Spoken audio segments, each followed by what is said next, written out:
И снова восхитительно Нижний во всей своей летней красе. В этом ролике мы совершим прогулку на яхте под алым парусом и по Оке, и по Волге. Мы увидим набережную Федоровского и Чкаловскую лестницу совсем с другого ракурса, с воды. Вы сможете оценить красоту фестиваля воздушных шаров, пролетающих над Волгой и над нашей яхтой. А также нас ждет гастроразрыв рецепторов от волжской кухни.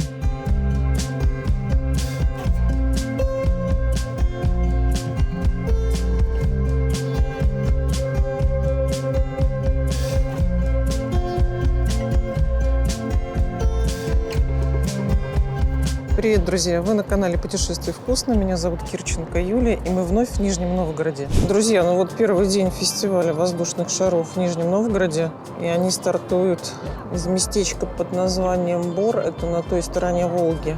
Вот их раз, два, три, четыре, пять. Предлагали, кстати, покататься. 10 тысяч стоит. И, как всегда, самый лучший вид – это с набережной Федоровского. Шаров все больше и больше. Вот их уже раз, два, три, четыре, пять, шесть, семь, восемь, девять, 10, 1, 2, 3, 4, 15, 16, 17, 19 шаров. Может, я на один ошиблась, может быть, 20. Вот они достаточно таким управляемым курсом двигаются в сторону центра города. Вот мы как раз видим на закате прекрасную церковь в стиле барокко.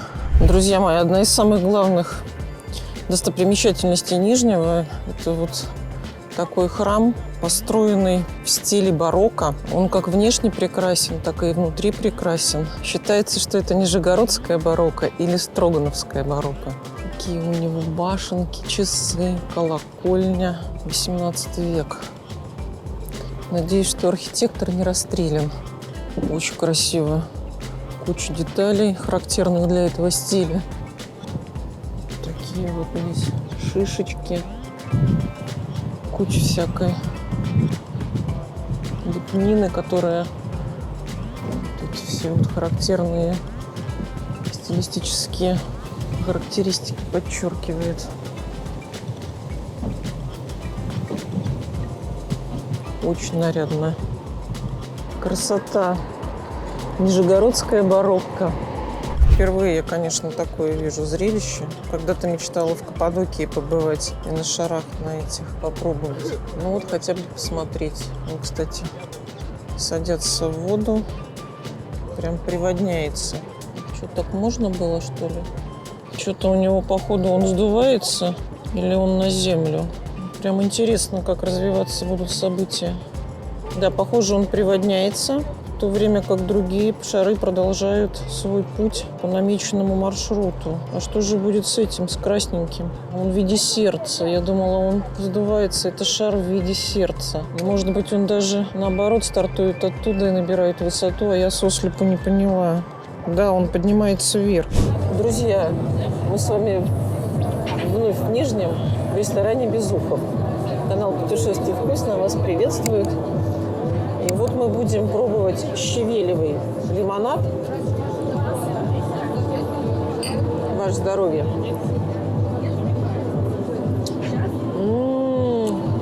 Вот это я понимаю.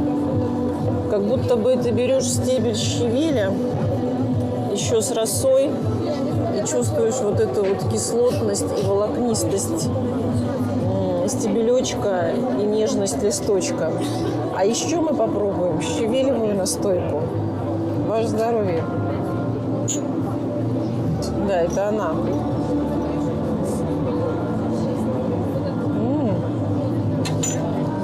Знаете, такая... Хочется лимонадиком. Надо было сразу их получить. Сначала настойку, потом лимонад. Хочется лимонадиком, да, ее заполировать. В общем, у нас будет очень интересное блюдо волжской кухни. У нас очень хороший, интересный официант. Он нам попозже расскажет. В общем, я так постепенно влюбляюсь в этот ресторан. Вот, надеюсь, если вам понравится, вы тоже оцените все прелести именно волжской кухни, русской волжской кухни. Так, Артем, а расскажите, пожалуйста, про этот прекрасный волжский оливье. Я уже вижу что в тарелке там какое-то многообразие всего. Да, это классический оливье, как вы все привыкли видеть. Только вместо мяса мы добавляем сама горячего копчения.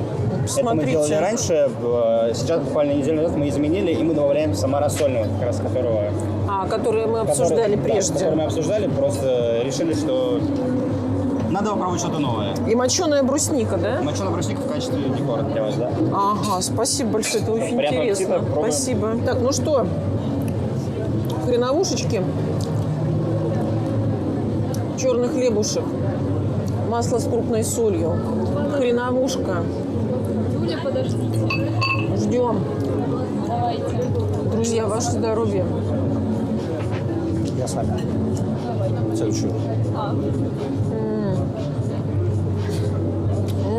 Такая хреновушечка. Ну что, пробуем оливье волжский. Ну, это очень интересно. Рыбно. То есть здесь красная икра, икра палтуса, перепелиные яйца, вот моченый вот этот в рассоле сом. Интересно.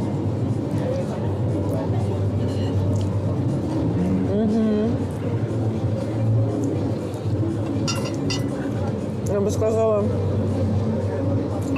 в рейтинге оливье это удивительно.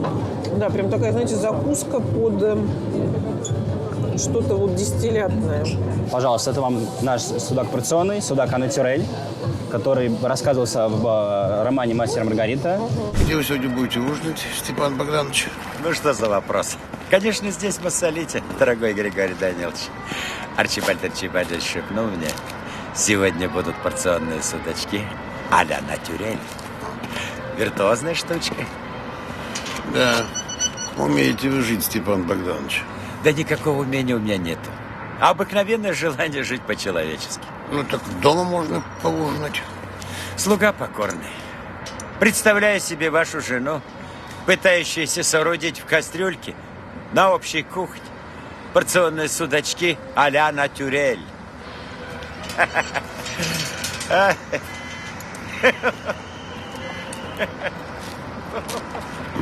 Да. Булгаков рассказывал, что анатюрель – это, собственно, способ приготовления рыбы, при котором рыба готовится в собственном соку. Вот, пожалуйста. Также у нас здесь краснокочанная тушеная капуста и всем известный соус польский на основе подсолнечного масла и яйца. Сливочного масла, извиняюсь, да. Пожалуйста, приятного аппетита. Наверное, Кушайте, надо водочку, наслаждайтесь. Да, водочку принесем, гостим. Да? Да, да.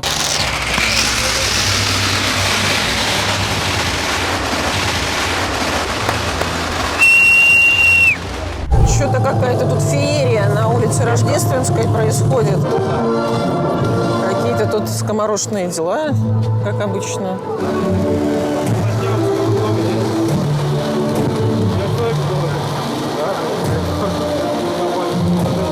Как в Таиланде, прям фаер-шоу. Ну, ничего нового. Как пошутил Евгений, ресторан «Скоба» открыла месторождение газа.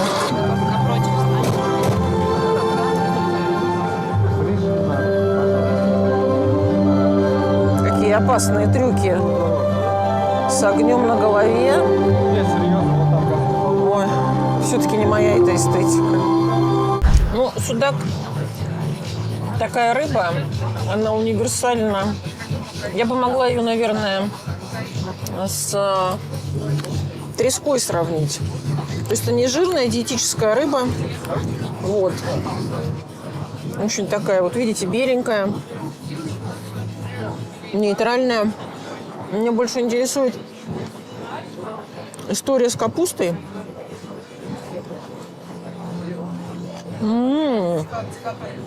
Вот это я понимаю. Капуста очень вкусная. А польский соус – это сливочное масло с яйцом. А сейчас попробуем комбинацию с капустой.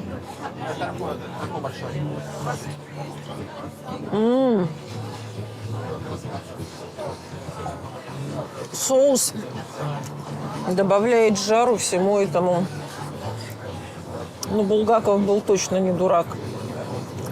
Ну, реально, губа не дура вообще. Впрочем, как и Шаляпин.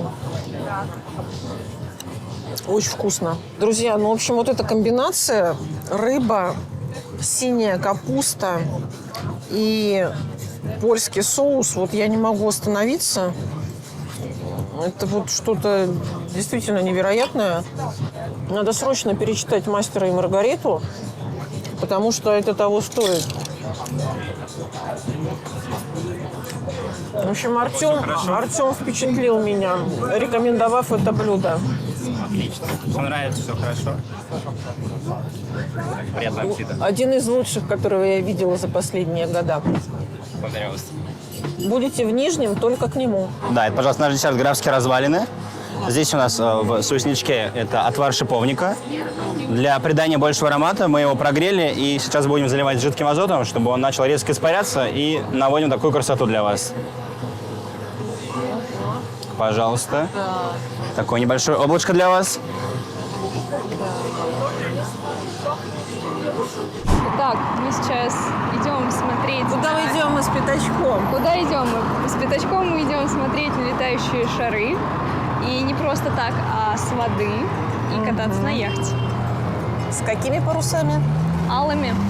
То есть все вспоминаем Грина, Ассоль, Грея. Вот и алые паруса. Да, Евгений? Записываем. Да. Достаем запись, вспоминаем. Да, говорит. Так вот наш путь лежит по таким мосткам, но при этом, знаете, какой-то невероятно потрясающий запах. Вот что-то цветет. Липа еще не отцвела. Да нет, не липа. А может и липа. Короче, секретными путями мы втопили, вот, наверное, может быть, к той яхте. Здравствуйте. Здрасте. Видите? А мы с вами? Да. Вы со мной, да? Вы будете нашим капитаном? Буду. Как вас зовут? А также и зовут, как его. Капитан? Да, Андрей. Андрей. Прекрасно. Андрей, коса до пояса. Плавсредство. Ну, как никого? Нет, мы все как это.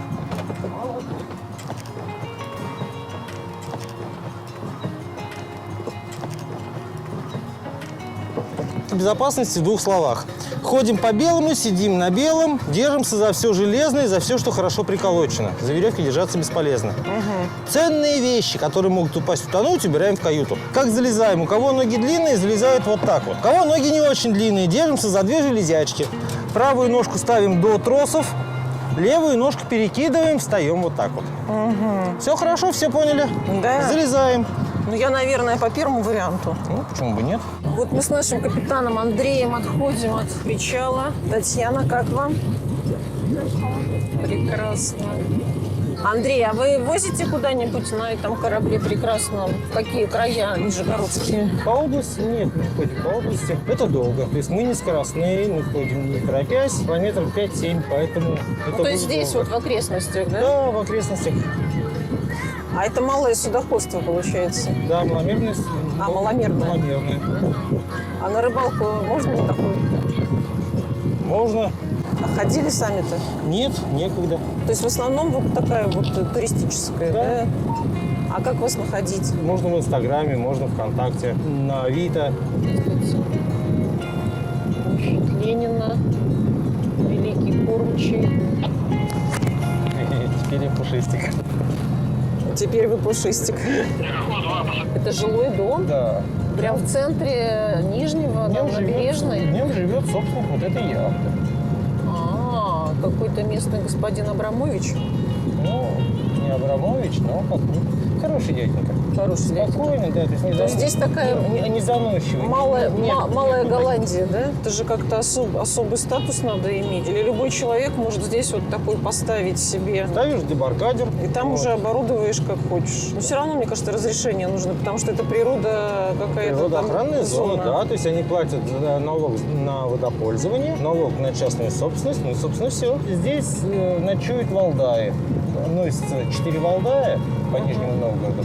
тоже какое-то малое судоходство. Валдай, ну нет, не совсем малые. Ну, раньше были ракеты-метеоры, А, понятно, я поняла. а сейчас вместо них сгустили Валдаев. А это уже детское какое-то речное? Да, это принадлежит Борскому детскому речному пароходству города Бор. Так как давно все это захерело, скажем так, все детское. У нас в Нижнем была железная дорога детская. Все дети Да выросли? если бы, спонсировать никому не хочется. А здесь ночуют колесники. У нас есть 3 судна с колесным приводом. Не винты, а именно колеса. А, вот такие вот, как... С Миссисипи, да. А мачта пройдет под мостом? Мачта под мостом растет. Мост не разводной? Нет, мост не разводной, но если мы видим, вот есть красный ромбик, Да. а по бокам зеленые огонечки. Ага, светофоры. Ну, почти. То есть зеленые огонечки – это габариты, в которые надо попасть. Все понятно. А красный огонечек – это наивысшая точка. А куда ведет вот дальше вот эта вот река? Это же Ока? Это Ока, и там Ока, а это остров. То есть это канал. То есть порт приписки у вас на канале находится? Да, Гребневский канал. Что-то мостик как-то это... Ну, штукатурочка осыпалась, Штукатурочка, да, осыпалась. бетончик стоит, а штукатурочка, ну, это самый первый мост в Нижнем Новгороде. Да вы который- что? Да. Ну, он достаточно такой, вот интересный, я обращала на него внимание. А сколько ему лет? Не знаю, много. А название у него какое? Канавинский мост. А, Канавинский мост. Ночью еще подсвечивается, когда становится темно. Да, это красиво выглядит. Ну, то есть сейчас уровень воды упал, да? Ну, его целенаправленно держат низким. Вот. То есть, когда не было дамб, Ага. вода была большая, высокая. Сейчас ее сдерживают. Непонятно почему. Есть только догадки. Вот. Ну, и какие это гипотезы? Ну, то, что не совсем простые смертные понастроили как раз в зоне подтопления дачки. А, понятно. И, соответственно, если поднять воду, все это дело будет затапливать. Ну, это одна из версий. Рядом с нами сейчас будет проходить легенда, история. Вот этот вот... Яхта, да, Яхта? с 2 мачтами. Ага. Это железобетонная яхта. Да вы что? Да. Как интересно. Это единственная в России осталась железобетонная яхта. Единственная в России железобетонная яхта. Потрясающая. 12 тонн веса, ей много лет. В общем, ее строили, когда метромост начинали строить. Вот из этого бетона, из которого строили метромост, попутно строили вот эту яхту. То есть это какая-то уникальность? Да, бетонная яхта – это уникальность. Вот так вот не скажешь, что она бетонная. Афродита. Да. А там на ней тоже туристов возят? Да. Ничего себе. Вот кто бы мог подумать. Хотите верьте, хотите нет. Какие интересные истории. А вот так вот можно вот устраивать такое безумство? Ну, именно на этом треугольничке можно.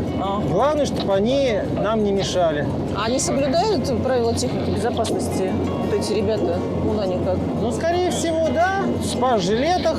То есть там вообще какие погружения? А так и на воде, как и на дороге. Кто тяжелее, кто больше, тот и прав. Выходим в слияние Оки и Волги. Выходим, и вот так вот перед нами открывается Кремль. Вон отель, где я живу, Азимут, в виде рубки корабля. Набережная Федоровская, вот этот прекрасный храм в стиле барокко. За спиной у вас надпись «Стрелка». Да, за спиной у нас стрелка с закатом, знаменитым нижегородским закатом. То есть это вот как раз место, вот мы выходим из Оки, а вот там уже идет Волга. А вот Волга начинается. То есть вот мы, в принципе, сейчас уже входим в Волгу. Белый, Ага. бело-красный. Почему бело-красный? Потому что он относится как к Волге, так и к Оке. Поворотный бакин, он двухцветный. А красный? Вот тот красный относится, то есть вот этот вот красно-белый к красному относится как белый, а вот к тому белому как красный, поэтому он двухцветный. понятно. То есть если из Оки выходить в Волгу, то это между красным и полосатым выходит. Ага. Если из Волги заходить в Оку, Между белым и краснополосатым. да. Вот. А вообще вот дальше идут белые, красный, белый, красный. Это вот граница судового хода. То есть это как на дороге получается Да, разделение полос. да. Вот у нас тут влюбленные парочки. Чё себе народ как носится. Теплые деньги настали. Друзья, посмотрите, как видно как раз вот это прекрасное готическое здание на набережной. Это готическое здание, бывшая фабрика «Маяк». А что там делали? А там шили на экспорт одежду и отсылали ее за границу. В советские В времена. советские времена, да. А сейчас там что? Была самая дорогая, самая качественная одежда фабрики «Маяк». Что сейчас, не знаю. Ну вот начинается вчерашнее действие, только сегодня мы видим с воды его, как шары с Борского луга, да, поднимаются стройными ровными рядами. Интересно, а какое у них управление? Ветер, да, их управление? Ну, говорят, какое-то есть. Ну, то есть они же все равно знают, что они идут вот именно в эту часть города. Ну, Вот именно вот в эту часть города. Сейчас мы, кстати, будем мимо Чкаловской лестницы, наверное, проходить. чуть попозже, да, туда дойдем. Ну, вот такой вот фестиваль шаров. И вот они как-то... Вот этот желтенький почему-то пониже идет. Он, наверное, сейчас будет приводняться или приземляться. То есть это из Миссисипи, да, вот этот корабль? С Миссисипи. А вон пошли над городом. Плывут. Над Чкаловской лестницей. Что-то, получается, приводнился, и уже сразу спасатели к нему. Такое дело-то достаточно рискованное. Вон красавец сердце. Или это у них такой аттракцион, получается, приводнение на шаре. Вон что-то происходит, он спускает воздух. А вон, смотрите, прямо над нами. А, то есть они чуть-чуть газуют.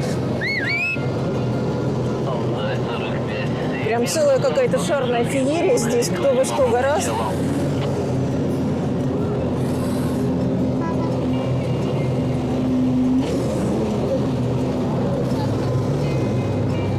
Да.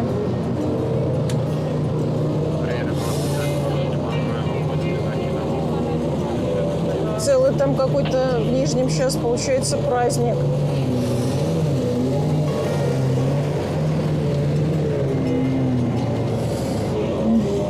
Смотри, что творит. Что творит-то, а?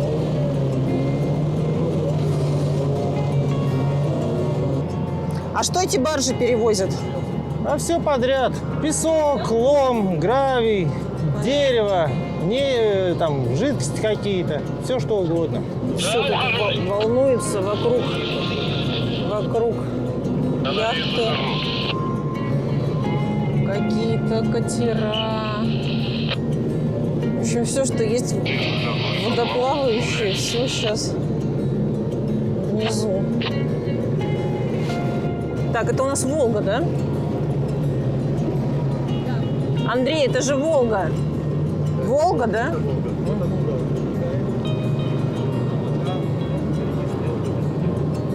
А там единственный мост, который на Бар идет. Построили, да, что-то еще? А, наконец-то.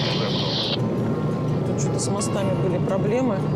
То есть это местная такая, получается, Тесла? Да. Тесла на воде. А что он делает? Он просто как... Он просто катает, прогулочное да. судно, да? Да, прогулочное судно. Андрей, смотрите, нас обгоняет. А что это за судно? Какое-то 900 лохматого года. Старенькое. Ну, тоже типа яхты, наверное, да? Катер?